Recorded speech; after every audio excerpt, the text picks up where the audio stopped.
ఇంతకు ముందు రోజుల్లో ఒక మనిషితో ఒకళ్ళు కనెక్ట్ అవ్వడానికి, అందులోనూ అబ్బాయిలతో కనెక్ట్ అవ్వాలంటే చాలా భయపడిపోయేవాళ్ళు. చాలా లిమిట్‌లో ఉండేవాళ్ళు. కానీ ఈ రోజుల్లో మొత్తం మారిపోయింది.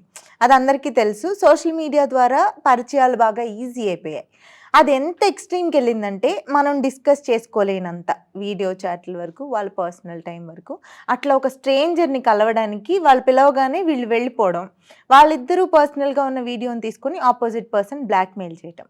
ఇది ఎగ్జాక్ట్‌గా ఒక న్యూస్‌లో రీసెంట్‌గా జరిగింది. ఒక అమ్మాయిని ఆ అబ్బాయి ఆ వీడియోస్ ద్వారా భయపెట్టి, ఇంకొంతమంది అమ్మాయిల్ని పిలిపించుకొని ఇబ్బంది పెట్టిన పరిస్థితి.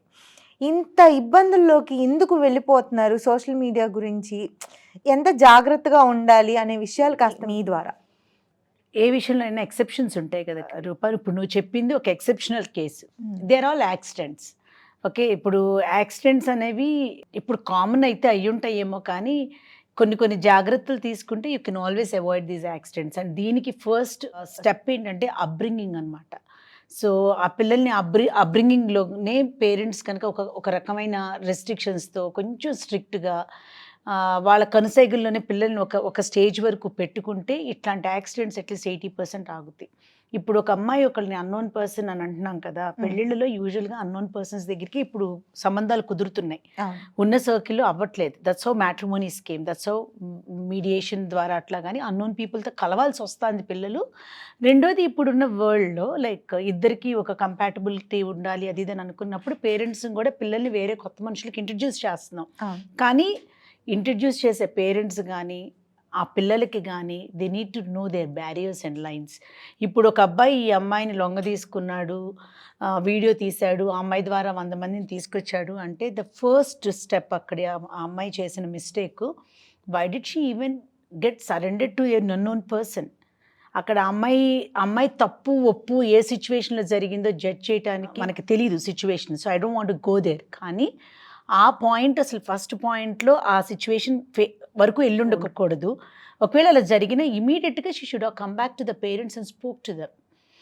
ఇప్పుడు ఈ రెండు జరుగుంటే కనుక మిగిలిన అమ్మాయిలందరూ దానిలో ఇరుక్కోవటం, I don't know, it looks very cinematic నువ్వు చెప్పేది. కానీ రూపా, ఆ ఇన్సిడెంట్ని పక్కన పెట్టేస్తే జనరల్గా మాట్లాడుకునేటప్పుడు అన్నోన్ పీపుల్ అయినా నోన్ పీపుల్ అయినా మన లిమిటేషన్స్ ఏంటి, ఎంతవరకు మనం వాళ్ళతో పెట్టుకోవాలి, మన పర్పస్ ఆఫ్ మీటింగ్ దెమ్ ఏంటి అని తెలుసుంటే కనుక ఈ సిచ్యువేషన్స్ ఫేస్ చేయరు.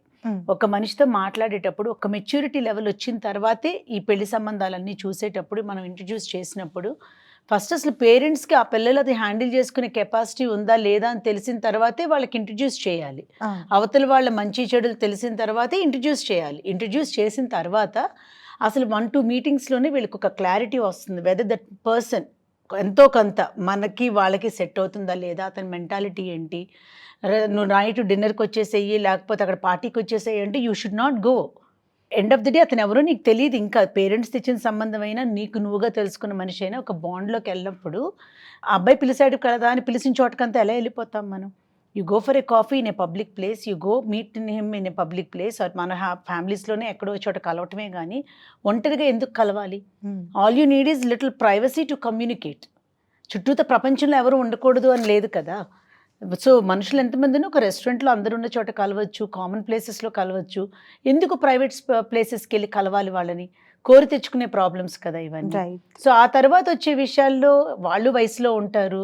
ఆ తర్వాత వచ్చే కాన్సిక్వెన్సెస్లో అబ్బాయి కదా అని అబ్బాయి మీద you can't put blame on anybody. You need to be careful in the initial stage. ఎవరిది వాళ్ళు చూసుకోవాలి, ఫస్ట్ జాగ్రత్త పడాలి. అంత దూరం ఎందుకు? అక్కడ ఒక గొయ్యి ఉంది, వెళ్ళొద్దు అని అంటే లేదు, వెళ్ళి నేను ఆ డెప్త్ చూసి వస్తాను ఉరుకుతాను అనే కేసులు ఇవన్నీ. సో నీకు నువ్వుగా ప్రాబ్లమ్స్ కోరి తెచ్చుకొని వేరే వాళ్ళ మీద నెట్టేయటం అనేది is not correct. So you need to be careful. Parents need to be careful, kids need to be careful. Problem వచ్చేసింది, వెళ్ళారు, కలిసారు, ప్రాబ్లం వచ్చేసిన ఏం తర్వాత ప్రాబ్లం వచ్చిందంటే అతను బ్లాక్మెయిల్ చేస్తున్నాడు కదా ఇప్పుడు. ఆ విషయాన్ని ఇంకొంచెం వాళ్ళ ఇదిలో పడిపోకుండా ఎలా డీల్ చేసుకోవాలి? ఇంట్లో వాళ్ళతో చెప్పడం చేయటం ఏంటి రూపా? అసలు బ్లాక్మెయిల్ చేసే సిచ్యువేషన్ ఎందుకు తెచ్చుకోవాలి? Okay fine, accident happened and you still got in to such a situation. Blackmail చేసే వరకు ఎందుకు? నీకు తల్లిదండ్రులు ఉన్నారు, నీకు పెద్దవాళ్ళు ఉన్నారు, నువ్వు ఆర్ఫన్ కాదు, అనాథివి కాదు, నీకు ఒక ఫ్యామిలీ ఉంది, 2 పీక్తో that's okay. Amma has the right to slap you, dad has the right to slap you or whatever it is, but end of the day they will support you. Yes, true. So you have to go back to them and talk to them, explain them. ఇవన్నీ దాచిపెట్టే విషయాలు కాదు రూపా, ఇవాళ కాకపోతే రేపైనా బయటకు వస్తాయి. So ఇంత గలీజ్ అయిపోయిన తర్వాత తీసుకొచ్చే కన్నా ఒక మిస్టేక్ జరిగిన తర్వాత దాన్ని అప్ఫ్రంట్గా పేరెంట్స్ దగ్గరికి తీసుకొస్తే ఆవేశంలో వాళ్ళ 5 నిమిషాలు బాధలో ఏదన్నా అన్నా చేసినా కూడా they will sort it out. అవును. So you should always go back to your parents and talk to them about the problems. Problem వచ్చింది కదా అని ఇంకా ప్రాబ్లమ్స్ లో పడిపోకుండా, ఒక అబద్ధం ఆడితే ఇంకా 1000 అబద్ధాలు ఆడాలంటారు చూడు రూపా, ఇది అంతే. ఒక మిస్టేక్ జరగకూడదు, జరిగిపోయింది. You have to go back and talk to your parents. You friends దగ్గరికో ఇంకెక్కడికో కాదు, నీ channel is your parents. You have to go back to your parents no matter what. You should go and address it to them. So ప్రాబ్లమ్కి solution అక్కడే ఉంటుంది. ఇది ఇంకా పెద్దదవదు. ఆ అబ్బాయిని పిలిపిస్తారో అతని పేరెంట్స్ని కల్పిస్తారో అక్కడితో ఆ 2 కుటుంబాల మధ్యలో సార్ట్ అవుట్ అయిపోతుంది. సో పిల్లలు అస్సలు భయపడకూడదు రూపా, పేరెంట్స్ దగ్గరికి వెళ్ళి మాట్లాడుకోవాలి. ఇప్పుడు పిల్లలకి ఏమన్నా ప్రాబ్లమ్స్ వస్తే పేరెంట్స్ దగ్గరికి వెళ్తారు మ్యామ్, కానీ అదే మ్యారేజ్ తర్వాత కూడా ఏమో వాళ్ళ మెంటల్ సపోర్ట్ కోసమో రీజన్స్ ఏమైనా కానీ ఎక్స్ట్రా ఎఫర్ట్స్ పెట్టుకున్నప్పుడు వాళ్ళు బ్లాక్మెయిల్ చేస్తే ఈ వాళ్ళ పార్ట్నర్ దగ్గరికి వెళ్ళి చెప్పుకోగలరా? ఇదంతా సిచ్యువేషన్ అంతా చాలా కాంప్లికేట్ అయిపోతుంది కదా, ఎలా డీల్ చేస్తారు అసలు ఉన్న పార్ట్నర్తో ఒక మంచి రిలేషన్షిప్ ఉంటే ఇంకొక ఎక్స్ట్రా మ్యారిటల్ అఫైర్కి వెళ్ళరు కదా Roopa. So I don't think so they can go back to the partner and speak about their extra marital affairs. ఏమని నా హస్బెండ్ దగ్గరికి వచ్చి I have a problem with my boyfriend అని చెప్పలేరు కదా. You think they can do that? No, they can't do that. First of all ఉన్న relationship హ్యాపీగా లేనప్పుడు చాలామంది ఇప్పుడు when we see you get attracted to another person who is nice to you. అది over experiences when the age keeps adding అర్థమవుతుందేమో. కానీ ఒక problem face చేసేటప్పుడు ఒక సాఫ్ట్ హార్టెడ్గా మాట్లాడే వాళ్ళు ఎవరైనా ఎదురుపడినప్పుడు ఆ పర్టికులర్ పర్సన్ సిచ్యువేషన్ వేరేలా ఉంటుంది. మనలాంటి వాళ్ళని జడ్జ్ చేసే రైట్ మనకు లేదు రూపా.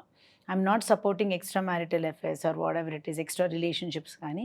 బట్ జనరల్గా దానిలోకి ఎవరైనా వెళ్తున్నారు అంటేనే ఎవరి ప్రాబ్లం వాళ్ళది, ఎవరి సిచ్యువేషన్ వాళ్ళది. So I don't want to talk about it, it's their personal. కానీ when they get into a problem అని నువ్వు అన్నావు కదా, అట్లాంటి ఒక సిచ్యువేషన్ వచ్చే వరకు అంత దూరం వెళ్లకుండా పిల్లలైనా పెద్దాళ్ళైనా ఎవరైనా ఎవరి కాళ్ళు కొంచెం కామన్ సెన్స్ ఉంచుకొని they need to be careful in their own grounds. So ఒక ప్రాబ్లం ఉంది కదా అని ఇంకొక కొత్త ప్రాబ్లమ్ని కొని తెచ్చుకొని ఆ ప్రాబ్లమ్కి యాడ్ ఆన్స్ చేసుకుని ఇక్కడ సఫకేషన్ని సేవ్ చేసుకోవటం కోసం అక్కడ ఇంకొక రిలేషన్షిప్ పెట్టుకుని ఆ స్ట్రెస్ ఈ స్ట్రెస్ యాడ్ అయితే ఏమవుతుంది? These are couple of things which lead to committing suicide, getting into depression and murders కూడా. ఇవన్నీ అవ్వటానికి రీజన్ ఏంటంటే రాంగ్ స్టెప్, రాంగ్ డెసిషన్. ఒక్కొక్కసారి తెలియకుండా అలా ఇట్ జస్ట్ గోస్. చిన్న ప్రాబ్లంకి పెద్ద ప్రాబ్లంలోకి వెళ్ళి పడిపోతారు కదా. ప్రాబ్లమ్స్ ఫేస్ చేయడం పక్కన పెడితే కూడా రూపా, బిఫోర్ దాట్ నాకు కరెక్ట్ తెలుగు వర్డ్లో చెప్పడం చేత కావట్లేదు. The stress you go through, the amount of pressure you go through which is not worth it.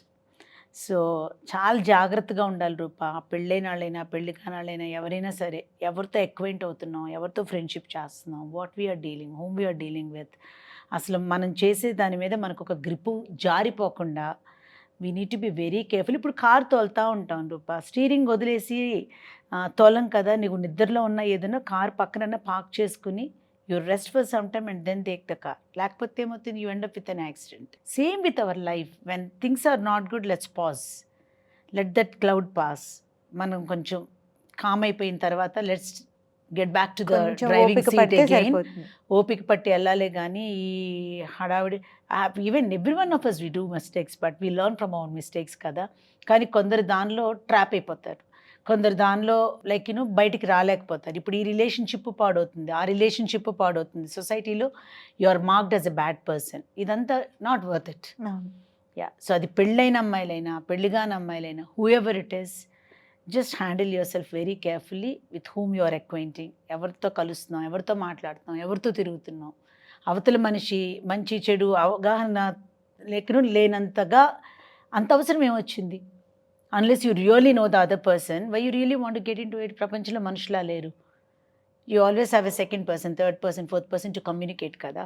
So we need to be careful Roopa. ఇవన్నీ సొంతంగా తీసుకోవాల్సిన జాగ్రత్తలే కానీ ఇదేం రాకెట్ సైన్స్ కాదు, ఇదన్నీ బుక్స్లో కనిపించేది కాదు.